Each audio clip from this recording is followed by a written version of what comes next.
তৃণমূলের প্রচারেই বহিরাগত নাইজেরিয়ান, কমিশনে নালিশ বিজেপির জয় বাংলায় লুকিয়ে আতঙ্কের সুর। দিকে দিকে চলছে সব দলের প্রার্থীদের প্রচারে বেরিয়ে কেউ মানুষকে কাছ থেকে ভালোবাসা পাচ্ছেন, কেউ আবার মানুষকে কাছ থেকে বললাম, মানুষের হবে। দিকে দিকে চলছে সব দলের প্রার্থীদের প্রচারে বেরিয়ে কেউ মানুষের কাছ থেকে ভালোবাসা পাচ্ছেন, কেউ আবার হাত জোর করে ভোট চাইছেন, কেউ আবার উন্নয়নের খতিয়ান তুলে ধরছেন, আবার কোনো প্রার্থী ভোটারদের ক্ষোভের মুখে পড়ছেন। বিভিন্ন রকমের ছবি ভোট প্রচারে দেখা যাচ্ছে। ভোটের প্রচারকে ঘিরে শাসক বিরোধী দলের বাকযুদ্ধ থেমে নেই।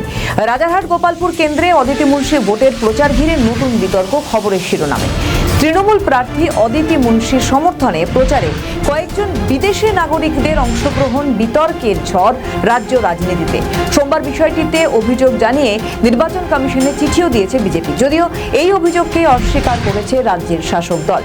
বিজেপির তরফে চিঠিতে লেখা হয়েছে, ঘটনা আদর্শ আচরণবিধি এবং একাধিক আইনের লঙ্ঘন। চিঠিতে বিজেপি উল্লেখ করেছে, নির্বাচন এবং একটি দেশের সার্বভৌম গণতান্ত্রিক প্রক্রিয়া, যেখানে শুধুমাত্র দেশের নাগরিকদেরই অংশগ্রহণের অধিকার রয়েছে। সংবিধানের ৩২৬ নম্বর অনুচ্ছেদ অনুযায়ী শুধুমাত্র প্রাপ্তবয়স্ক ভারতীয় নাগরিকরাই ভোটাধিকার পান। বিজেপির অভিযোগ, অদিতি মুন্সি তার প্রচারে বিদেশি নাগরিকদের, বিশেষ করে নাইজেরিয়ান বংশোদ্ভূত কয়েকজনকে ব্যবহার করেছেন। তাদের তৃণমূলের পতাকা, ব্যাজ পরে এবং দলীয় স্লোগান দিতে দেখা গিয়েছে বলে দাবি করা হয়েছে। তারা সরাসরি একটি রাজনৈতিক দলের পক্ষে প্রচার করেছেন, যা ভারতীয় আইনে অনুমোদিত কখনোই কিন্তু নয়।